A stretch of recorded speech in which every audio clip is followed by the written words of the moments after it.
भाई के बारे में बताना चाहूँगा आपके समक्ष। राजीव भाई का जन्म 30 नवंबर 1966 को यूपी के अलीगढ़ जिले के नाव गांव में हुआ था। राजीव भाई स्वदेशी के प्रवक्ता थे। राजीव भाई स्वदेशी सामानों का प्रयोग किया करते थे। स्वदेशी की परिभाषा यह है, दातुन यह स्वदेशी है, कोलगेट स्वदेशी नहीं है, क्योंकि दातुन हमारे देश के वृक्ष से मिलता है। राजीव भाई ने मरते दम तक अंग्रेजी दवा नहीं ली। अपना एक झोला रखते थे, उसमें होम्योपैथी दवा रखा करते थे। जब 2008 में हम लोगों ने बरवाड़े में राजीव भाई का कार्यक्रम रखा था, उस समय लगभग लोग राजीव भाई को नहीं जानते थे। राजीव भाई ने देश भर में घूम घूम कर स्वदेशी के बारे में प्रचार किया। राजीव भाई ने 12,000 व्याख्यान दिए अपने जीवन काल में। 12,000 व्याख्यान थोड़े नहीं होते हैं, कहना आसान काम है। स्वास्थ्य एवं चिकित्सा व्यवस्था के ऊपर व्याख्यान मैं मोटा मोटी 2-4 लाइनें आपको बता पाऊंगा, क्योंकि व्याख्यानों की इतनी बड़ी श्रृंखला है, यहाँ बताने लग जाएंगे तो पुस्तक भर जाएंगे। इस तरीके से कृषि व्यवस्था, यहाँ पुस्तकें भी रखी हुई है राजीव भाई की लिखी हुई है। कृषि व्यवस्था के ऊपर, कानून व्यवस्था के ऊपर, अर्थव्यवस्था के ऊपर, इसी प्रकार से एक पूरा एक क्रम है जिन व्यवस्थाओं के ऊपर राजीव भाई ने व्याख्यान दिए हैं। वो सारे व्याख्यान आपको यूट्यूब और फेसबुक पे उपलब्ध है। ऐसा कोई विषय नहीं है, नहीं छूटा जिस पर राजीव भाई ने व्याख्यान ना दिया हो। आप किसी भी विषय को ढूंढ के राजीव भाई के व्याख्यान सुन सकते हैं। एक एक विषय पर राजीव भाई की इतनी गहरी पकड़ थी, आंकड़ों के साथ, वैज्ञानिक तथ्यों के साथ विषय को रखना, उनको उच्च स्तर के वक्ता दर्शाया जाता था। सरल भाषा के साथ देश का अनपढ़ गंवार व्यक्ति भी राजीव भाई के व्याख्यान के भाव को समझ सकता है। राजीव भाई ने 12 से 15 पुस्तकें लिखी है। पुस्तकों का स्टॉल यहाँ लगा रखा है। बीमारियों को ठीक करने के लिए 6 प्रकार की पुस्तकें उन्हें लिखी है स्वदेशी चिकित्सा के नाम से। इन पुस्तकों को पढ़कर गंभीर बीमारियों को ठीक कर सकते हैं आप, बिना डॉक्टर के, फिर बिना वैद्य के। आप उन पुस्तकों को पढ़ोगे तो आधा वैद्य तो आप खुद बन जाओगे। भाई ये छोटी छोटी जो बातें हैं, जिस तरीके से आप लोगों ने पानी के बारे में लिखा हुआ है, पानी सब पीते हैं, लेकिन उस पानी पीने का तरीका हमें पता नहीं है। तो इसी तरीके से पानी से बहुत प्रकार की बीमारियां भी होती है। गलत तरीके से पीने से और सही तरीके से पीने से बहुत सी बीमारियां ठीक भी होती है। राजीव भाई भले ही दुनिया से चले गए 30 नवंबर 2010 में, लेकिन राजीव भाई के विचार आज भी जिंदा है। यूट्यूब, फेसबुक राजीव भाई के व्याख्यान से भरा पड़ा है। जिस भाई ने ना सुना हो राजीव भाई को जरूर सुने। आप लोगों से मेरा निवेदन है। राजीव भाई की प्रेरणा से देश भर में अनेक बेरोजगार नौजवानों अपना रोजगार खड़ा किया है।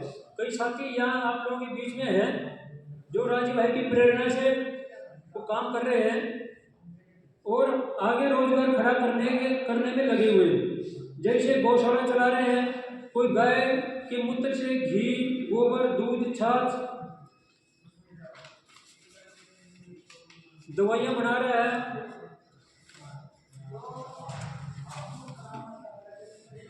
तो कोई क्लिनिक खोलकर मरीजों को इलाज दे रहा है पंचगव्य के माध्यम से। कोई भाई ने शिक्षा को बदलने के लिए गुरुकुल खोल रखा है। कोई भाई ने गुरुकुल खोल रखा है पंचगव्य की ट्रेनिंग करवाने के लिए। किसान भाई जहर मुक्त खेती कर रहे हैं राजीव भाई की प्रेरणा से। कुछ साथी आपके गांव में मिल जाएंगे आप लोगों को, जिस प्रकार से संजय जी आपके गांव से है, राजीव भाई की प्रेरणा से काम कर रहे हैं। इसी प्रकार से देश भर में राजीव भाई के समर्थक है, अलग अलग क्षेत्र में अपना काम कर रहे हैं। तो देश भर में बिखरे पड़े हैं। अब देश भर के राजीववादी साथियों ने मिलकर एक मंच बनाया जिसका नाम है जनता सरकार मोर्चा। किन किन लोगों को पता है जनता सरकार मोर्चा का नाम? किन किन लोगों ने सुना है? थोड़ा हाथ खड़े करेंगे। ठीक है, धन्यवाद आपका। जनता सरकार मोर्चा सामाजिक काम कर रहा है। जैसे मास्क लगाने से बंद करवाया जनता सरकार मोर्चा ने। 500 रुपये के चालान काटे जा रहे थे। वैक्सीन को लगाने से रुकवाया। वैक्सीन लगने से करोड़ों लोगों की मौत हो गई, मर गए। स्कूल बंद पड़े थे, लॉकडाउन के दौरान स्कूल खुलवाए। अब कर्जा मुक्ति अभियान चलाया हुआ है। वो कर्जा मुक्ति के बारे में सुनील जी करनाल से आए हुए हैं। वो कृषि विभाग के एक्सपर्ट भी हैं और इंजीनियर भी हैं। तो 19 तारीख करनाल रैली में 19 मांगे रखी गई थी समाज के हित में। उसके बारे में थोड़ा सा सुनील जी आप लोग विस्तार से बताएंगे। बिजली के बिल आ रहे हैं नॉन एनर्जी चार्जेस लगाकर, बिल की कॉपी मेरे हाथ में है। अब आप लोगों ने देखा नहीं होगा, ये जो बिजली का बिल है हर एक के घर में आता है, लेकिन बहुत से लोग ध्यान से नहीं देखते हैं, बिल को उठा के भर देते हैं। और ये जो बिल है एक साल में कम से कम 3 से 4 नॉन एनर्जी चार्जेस के नाम में जो है बिजली विभाग ने लूट मचा रखी है। आपने कितनी रीडिंग जलाई है घर में, उसका तो बिल है ठीक है, लेकिन उसके अलावा 985 रुपये जो है मेरे बिल में जोड़ रखे हैं। मैंने बहुत से लोगों के बिल देखे, सभी के बिल में इसी तरीके से जो है नॉन एनर्जी चार्जेस के नाम पे जोड़ रखे हैं। तो सबके पास आता है, खाली शहर की बात थोड़ी है। एक गांव या शहर जिसके भी बिजली के बिल लगे हुए सबको आ रहे हैं। बहुत से लोग ध्यान नहीं देते हैं और जोड़ देते हैं, भर देते हैं, कोई ऑनलाइन भर देते हैं, कोई ऑफलाइन भर देते हैं। तो इसके बारे में भी जो है जो भी सभी सहयोग देना चाहता है तो इसे काम के लिए तो वो अपना नाम लिखवा दे। एक दिन हम एक से मिलेंगे। पिछले साल हम कुछ लोग इकट्ठे होकर एक से मिले थे। ये बोला ये ऊपर वाला मामला है, ऊपर के आराम से भगवान तो नहीं आता है ना, काम तो महकमा ही करता है। जो बिजली बोर्ड हो, चाहे सेंटेक्स हो, चाहे इनकम टैक्स हो, कोई भी महकमा हो। तो जो भाई सत्ता सरकार बोलते हुए नीतियों में विश्वास रखता हो, वो साथी संगठन को आगे बढ़ाने में समय या मन से सहयोग करना चाहता है, भाई सदस्य बने या फॉर्म हमने रखा हुआ है सदस्यता फॉर्म। और आगे की योजना के बारे में आप लोगों को संगठन एक योजना बनाने जा रहा है। जो साथी जनता सरकार को आगे बढ़ाना चाहता है लेकिन उनके पास घरेलू आर्थिक परिस्थिति कमजोर है। भाई कोई भी काम करने के लिए रुपया पैसा अड़ता है। अब मेरे को काम करने के लिए कहीं जाना है, संगठन के काम करने के लिए किराया भाड़ा भी चाहिए, समय भी चाहिए, भोजन भी चाहिए, कपड़ा भी चाहिए, घर को चलाने की व्यवस्था भी चाहिए। ये सारी व्यवस्था चलाने के लिए रुपये चाहिए। तो कोई व्यक्ति के पास समय है, उसका मन है, लेकिन उसकी आर्थिक कमजोरी है, घर में परिस्थिति नहीं है। लेकिन उन लोगों के लिए क्या कर रहा है संगठन? किसानों से उत्पाद चावल दाल इत्यादि लेकर स्वदेशी केंद्र खोलने की योजना है। यानी कि हर शहर में हर गांव में स्वदेशी केंद्र खोलने की योजना संगठन बना रहा है। जो बेरोजगार भाई है उनको रोजगार मिलेगा, किसानों का जो उत्पाद है उसका उचित मूल्य मिलेगा, जनता को स्वास्थ्य मिलेगा। तो इसी तरीके से हर गांव में, हर ब्लॉक में, हर जिले में स्वदेशी केंद्र खोलने की योजना भी बना रहे हैं संगठन। स्वदेशी उत्पादों की सूची। अब सबसे पहले राजीव भाई ने जो अपने देश की जो कंपनियां हैं, देश का जो उत्पाद है, उन कंपनियों की सूची राजीव भाई ने सबसे पहले अपने देश में बनाई थी।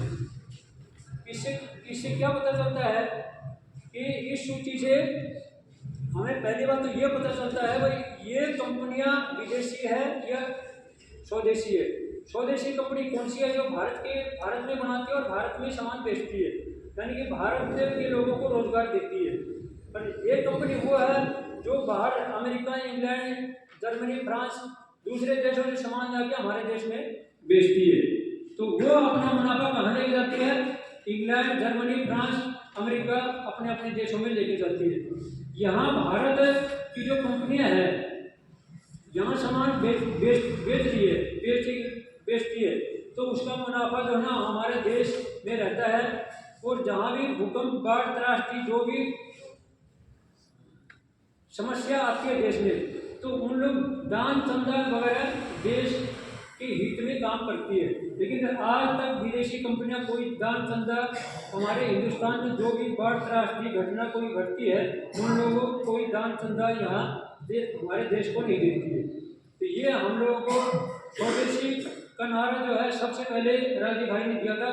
ये कुछ लिस्ट मेरे पास बची है, जाते समय जो भी साथी जागरूक साथी ले जाना चाहे अपना ले जा सकते हैं।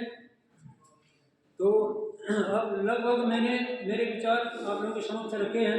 कोई भी संगठन देखो आर्थिक सहयोग के बिना, समाज के सहयोग के बिना नहीं चलता है। जिस तरीके से आप लोगों ने देखा है, अब कानून तो सरकार ने बना दिए, काम किसानों को करना है खेत में, और कानून बना दिए सरकार ने। सरकारों को खेती थोड़ी करनी है, लेकिन उन कानूनों के माध्यम से कॉर्पोरेट को तैयार करना और किसानों को मजदूर बनाना। इस बात का तो सभी लोगों ने देखा होगा, तो किसान आंदोलन की जो लड़ाई थी, इसी तरीके से बहुत से ऐसे इस प्रकार से कानून बना रखे हैं। तो इन कानूनों को थोड़ा समझने की जरूरत है। जिस प्रकार से टोल का कानून है, अभी भाई बताएंगे आपको, उसी प्रकार से कानून कृषि का कानून है, टोल का कानून है, ये बिजली का कानून है, इस प्रकार से अनेकों कानून है। हम तो उन कानूनों के पीछे लड़ते लड़ते रह जाएंगे, सारी जिंदगी पूरी हो जाएगी। तो अब जो है 19 मांग हम लोगों ने रखी हुई है, पीछे जो करनाल में रैली थी उसके माध्यम से। तो देखिए, जब तक आप लोग जागरूक नहीं होंगे, साथ नहीं देंगे, तब तक कोई अभियान आगे नहीं बढ़ता है। मैं इन्हीं शब्दों के साथ मेरी वाणी को विराम देता हूँ। आप लोगों ने मेरे बात को सुना, धन्यवाद।